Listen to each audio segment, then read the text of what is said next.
people equal sheeple. Iron freaking Maiden. Up the freaking irons. 1983. Discovered Eddie at my local metal shop. He was just staring at me with an axe, a bloody axe on his hand. He was saying, "You're next." And lo and behold, he was right. I was the next victim of Iron Maiden fever. That artwork is amazing and unresistible, irresistible for someone that's, 10 years old, and all about horror and, fantasy, sci-fi, just interesting stuff that is not typical of the mainstream bullshit. I mean, I was into Transformers too, but that's kind of like pretty one-dimensional. Music takes you on a higher creative flight, a journey into your own mind, and the endless possibilities of conjuring, incredible, unique worlds. And I really enjoyed that heavy metal took over in 1983 onwards. Heavy metal was huge. Like, you look around today, and it's like a fraction, a minimal fraction of what it used to be, as big as it used to be. It was amazingly huge. A lot of people resisted it because there was a lot of religious idiots, brainwashed zombie lemmings. Of course, you had the PMRC, you had your typical old school, old-fashioned, morons that just never thought outside of their dogmatic brainwashing, growing up, mandates. The religious manipulation of society is just never fucking ending, and it's just amazing that these traditional idiots just never evolve. They never branch out and think for themselves, and that's really what has been a massive roadblock towards a utopia. The perfect society is achievable if it weren't for religious idiot nutbags and evil, nefarious, greedy, mega rich manipulators that use religion to bend society to their will, their selfish, evil, asinine will. We're all victims. Heavy metal has always been a force against that, and that's why it's always been suppressed. But for some reason, in 1983, with Quiet Riot and Apple Computers, with their U.S. festival, where they had a whole day dedicated to metal, and everything else that was happening, music-wise, MTV was another big force. Metal was just ubiquitous. You could find it anywhere in mostly any country now, and it was just a great time, an amazing time to awake from the lulls of corporate capitalism and religious manipulation. So in that instance, Iron Maiden was a force to be reckoned with, and a force to awaken with. And the album Killers, after putting the needle down on the vinyl, you know what? I didn't really get it. Why? Because my ears were not used to this kind of, uniqueness. Iron Maiden was a very unique band in a commercial sense to a 10-year-old, because I was used to more, just commercial sounds from, FM radio brainwashing. Thankfully, Quiet Riot and Van Halen and stuff like that, Survivor, I don't know, bands like that, REO Speedwagon, like just hard rock bands. They and Kiss, they were, they all shared this very commercial aspect to them, but Iron Maiden didn't. They were doing something more really like underground and more personal, more esoteric. So I had a bit of a moment that I had to acclimatize. I had to submerge myself in it and analyze it and sit down and really take it in and understand what's going on with every instrument what they're singing about, Paul Di'Anno's melodies, and how they approach their songwriting, their intricate solos. It's all in all, it is very accessible, but it's just very unique and heavier than your typical, heavy metal band from the U.S. at that time period. So, in any case, I basically forced myself into understanding and being more aware of what makes a heavy metal band worthwhile and unique, and just something that needs to be worshipped. Iron Maiden was it. After that, I started getting the rest of their catalog. Power Slave also was another landmark for me.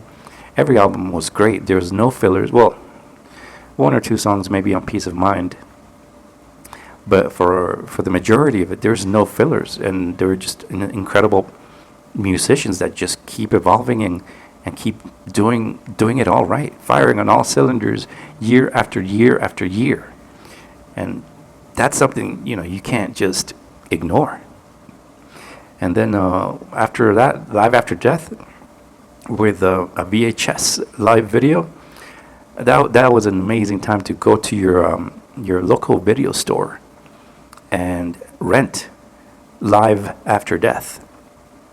And you see, all their intricate shows. They put a lot of time. Another blow to the mind. Just so futuristic, and the songs were getting better. It's a great production, and it's just like this whole theme, like the long distance runner thing, and Caught Somewhere in Time, Time Machines and Blade Runner, and totally sci-fi. The guitar synth sounds are amazing. They really hit like their paramount right there, their pinnacle. And there's like no freaking way that they could do any better. And in a way, they didn't. Seventh Son of a Seventh Son was the first instance where you could hear some regurgitation and just some cracks in the hull. I mean, there's a lot of great songs in there, but there's some fillers that I don't care for. And even the hit single, Can I Play With Madness? I mean, it's a cool little track, but it's just it's not really, let's say, timeless and epic. It's a bit shallow.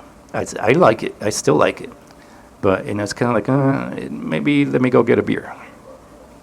And so yeah. After that, I mean, in the 90s, everybody was just falling out of the sky with the change of the tides, thanks to corporate vampirism. They wanted a new trend so they could cash in. And they did. They cashed in massively with grunge. And even like industrial metal and things like Nine Inch Nails and stuff. And like, I don't know, even like Primus or something? Things were changing. And techno was starting to creep in as well. And in the mid-90s, even nu metal came around, Korn and Tool, and things just started to get a little kind of whack. But, it was still a good scene. There was a lot of underground indie bands that were, like Sonic Youth, stuff like that. That's kind of unique. As long as things kept being unique, like you had the Breeders. It was all good if there was something, original, something real happening. Fortunately, thrash metal mostly went down into the sewer, with the exception of Sepultura and Pantera, being the top dogs representing. And they kept it going until the mid-90s as well. Pantera just got to a point where their heroin use and their Jack Daniels just overclouded their true creative instincts, and they just went on this repetitive, heavy, aggro, monstrosity thing. Like they were trying to prove that they will never sell out like Metallica did, and they never did. They never sold out, but they got stale. That's what happens after a while. After a band experiences success, they either really decide to sell out in order to make money and keep going, gain more fans, or they get stale. Like Slayer, for example, they got stale as hell. But I digress. 2 more albums, No Prayer for the Dying and Fear of the Dark. Those 2 were also on a downward trajectory. There's some good songs, some pretty cool songs in there. Be Quick or Be Dead, for example. It's a little too far too late, but it's like, hey, like Iron Maiden could have competed with thrash metal easily, but I guess they just, it wasn't in their hearts, but they could have done that easily with that song, especially as Proof. But then after that, Iron Maiden was just becoming like a cliche. Like if you mentioned Iron Maiden to, a kid in the 90s that were getting into the new stuff like the Korn and the Helmet and Prong and stuff like that, and you would mention Iron Maiden or you have an Iron Maiden shirt, they would look down on you. They would be like dinosaur, dad metal, like fuck out of here. Like there's better stuff nowadays, and that's always been the case, right? But yeah, you mentioned things like Quiet Riot in the 90s, and most of the hipster kids there, they will stop talking to you. They will avoid you and just talk behind your back, because it was this incredible just situation where everyone felt like things were progressing at such a rate that Iron Maiden, Quiet Riot, Van Halen, all those bands are kind of an embarrassing thing to bring up, and nobody was having it, and you couldn't get away with it. I mean, unless you go to like smaller hick towns or people are more traditional and don't get with any kind of times or trends. Like if you go to like rural America, they're not going to give a fuck about Jane's Addiction or Helmet or anything like that. They're going to be traditionalist, and they'll keep buying those Aussie records, and they'll keep buying those the Slayer and all the Megadeth, even if they're hard rock in the 90s, unfortunately, and tragically so. Even Bruce Dickinson was like, hey, this shit is, looking really sad. I'm going to have to take a detour and go do my own thing for a while, and, because this is getting depressing. He left. For some reason, Steve wanted to keep going. Steve has always been, like, very stubborn, and he would never change his ways for anything, and that's why he clashed with Paul and Bruce and hell anybody else, and this new guy came in, this horrible singer, and they made X Factor and some other crap I don't even know, and it's absolute horseshit. Pardon my German, but goddamn.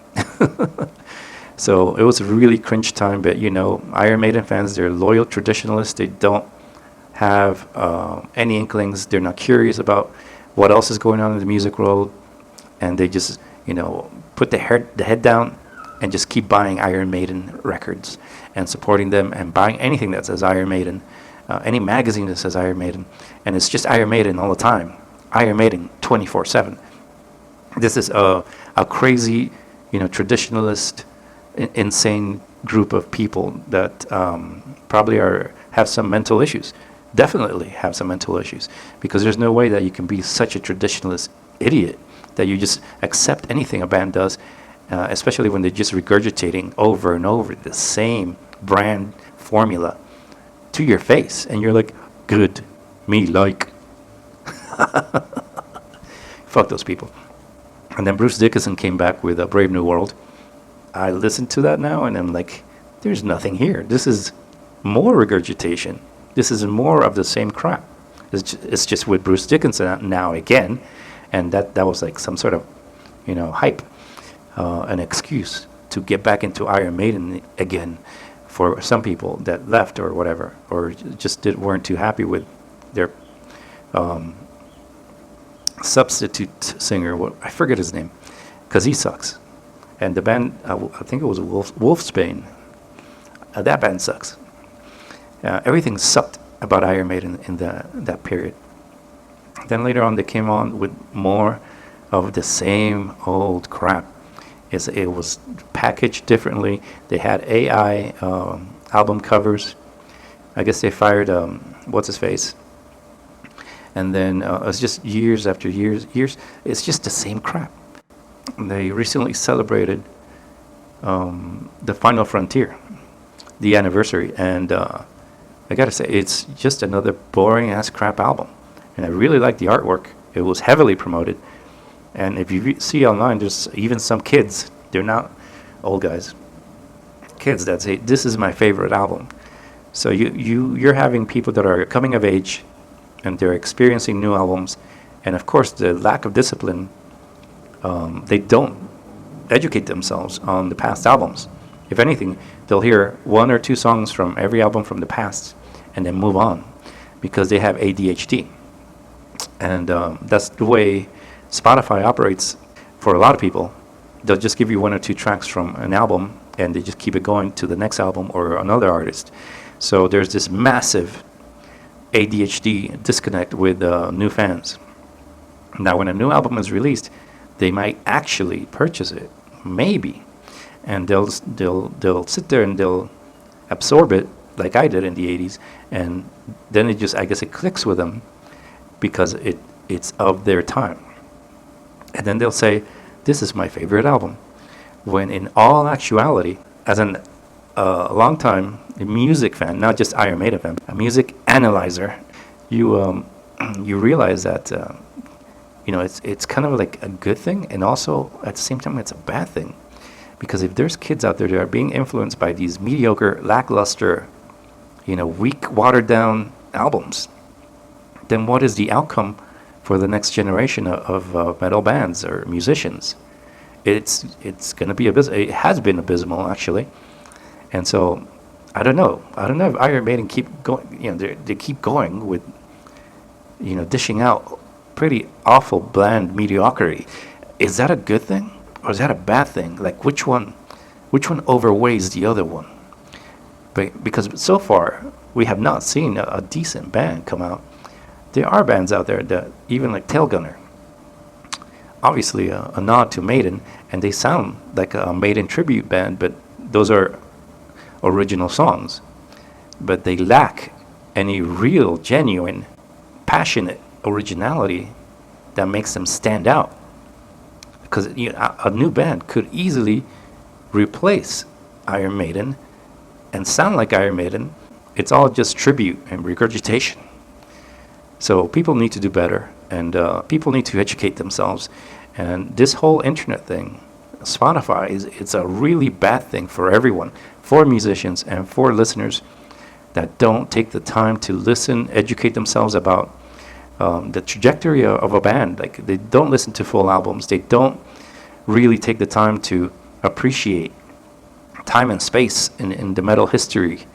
And this is really tragic, and this is why we are pretty much doomed.